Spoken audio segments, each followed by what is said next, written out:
Ito kami ngayon sa Jesus Christ, Jesus the Lord of Harvest Ministries dito sa Mansalanao, La Castellana, Negros Occidental.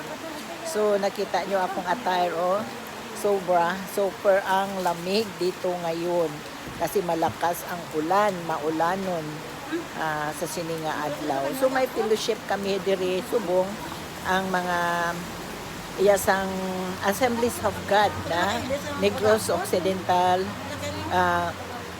District Council of Assemblies of God. Diri kami naghiwat sa mo ang fellowship diri sa Jesus the Lord of Harvest Ministry. Kag bisan maulanon tuloy-tuloy ang amo ang fellowship, no? Sa maka-worship kami, ma-enjoy namon ang presence ni God, no? I pray God. So, dire pakita ko lang sa inyo ang iban nga mga lugar. Ito, so maulan nun. Grabe ang ulan. So, hindi hindi na namo makita ang mga dalanon, no? Pero andito naman kami. Nakaabot na kami dito. Abot kami diri. Nakarating kami dito nga safe.